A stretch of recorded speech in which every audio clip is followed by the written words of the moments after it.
پیغمبر صلی الله علیه وسلم ډیر فایدمن حدیث بلکې وایم ننني درس کې تحفه والی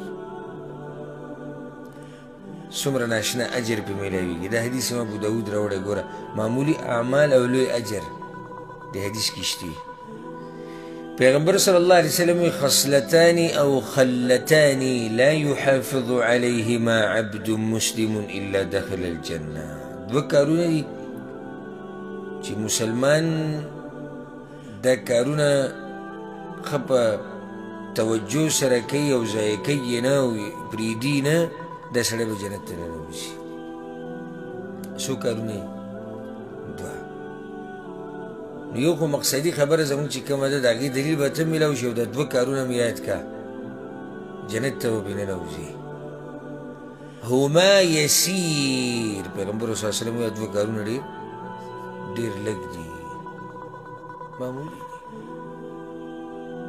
ومن يعمل بهما قليل الله اکبر خو په دې دوو اسانو او لږو یا په دې دوو اسانو او په لږو کارونو باندې ډېر لږ خلک عمل کوي دا اوس د تعجب خبره کار اسان دی او عمل پې لږ خلک کوي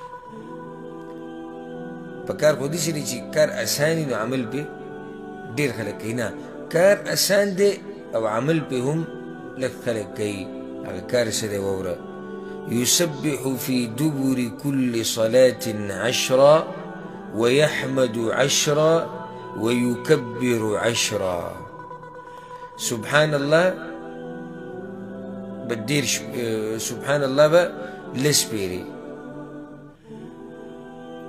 الحمد لله با لسبيري الله اکبر لسبيري د هر منځنه بعد شو ټول ډېر شي موږ د طریقه ذکر کړي وو اذکارو کې کله چې د لمانځه مسایل بیانول او زموږ چې کوم کتاب دی رحیق الازهار فی الادعیة والاذکار په هغې کې ما د لمانځه نه بعد د دې تسبیح او تکبیر او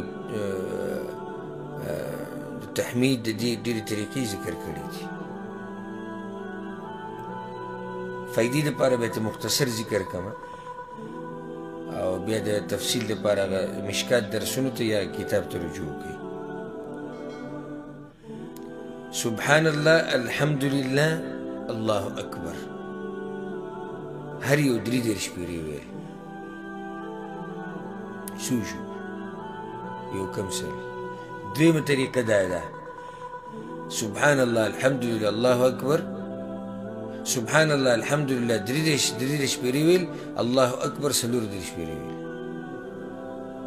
شو سل درېیمه طریقه دا ده 33 پیرې سبحان الله 33 پیرې الله الحمد لله 33 پیرې الله اکبر او بیا پوره کوي بس لا اله الا الله وحده لا شريك له له الملك وله الحمد وعلى كل شيء قدير شو سل شو طریقې شو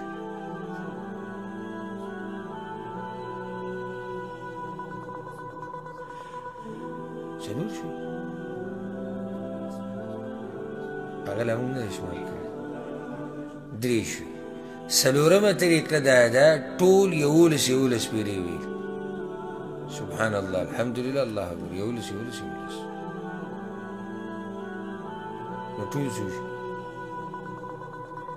33 پنځمه طریقه دا ده ټول لس پیرې ویل دا پې دلیل دی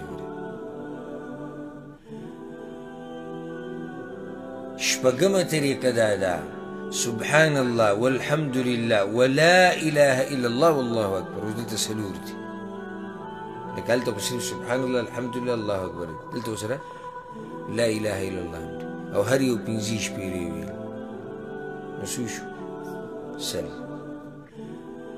دې کې ته جدا جدا مې ویلی شي یعنې سبحان الله الحمد لله الله اکبر لا اله الا الله هر یو جدا 15 پیرې او یو جمله مې ویلی شي سبحان الله والحمد لله ولا اله الا الله والله اکبر دا جمله 15 پیرې ووایه ټول 15 پیرې شو دا داسې فایده ده درته ووایم یقیني دا ګورې چې په اسانه تاسو ته میلاویږي نو نم د اوسه پوره اورېدلې و دا راته م یقیني وایم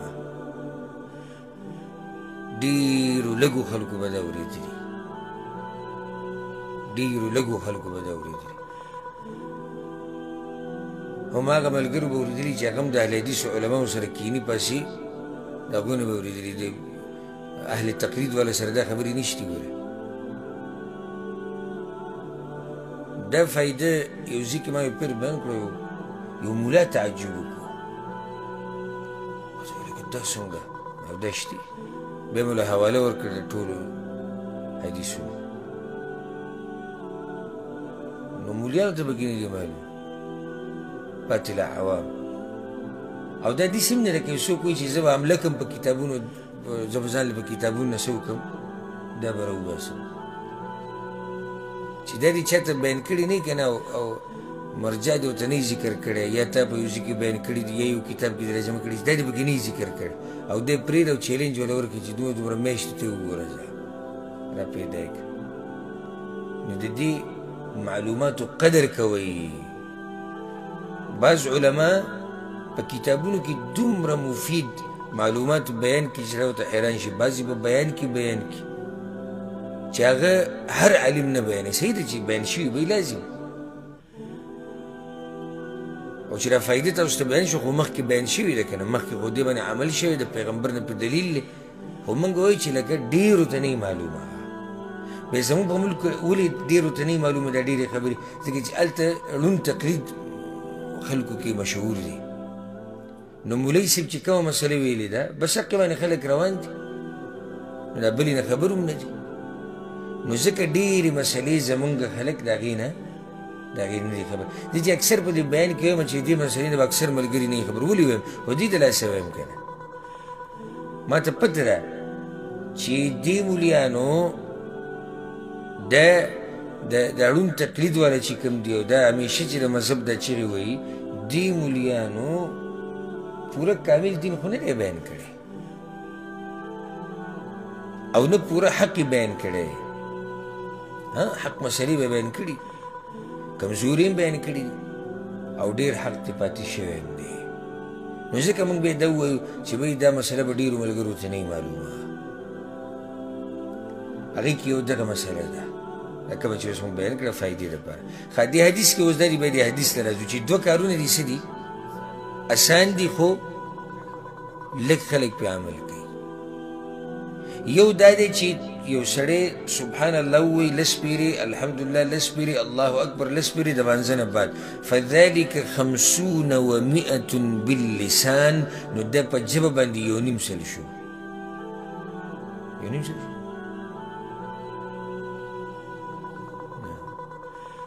زه په لس یو نه کې په لس کې بیا هم نه کېږي. پیغمبر صلی الله علیه وسلم وایي دا په ژبه یو نیم سل شو. ذهنم بند دی، وجې راغستې، څو لمونځونه دي ورځې؟ هر لمانځه نه به چې 10 پیرې به څو شو؟ یو نیم سل شو که نه؟ نو دا یو نیم سل په ژبه باندې دي پیغمبر صلی الله علیه وسلم. الله اکبر. دې ته ګوره ډېر به خوشحاله شي. فذلك 50 و 100 باللسان. ستا خو صحیح شو چې یو نیم سل په ژبه باندې، و 1500 فی المیزان، او 1500 په تله کې دي. ودې وي یو نیم سل او تله کې څو حساب شو؟ 1500. څومره اسان عمل دی، څومره اسان عمل دی. او چې ما ورته یې نه کوو نو څه به الله ته وایو؟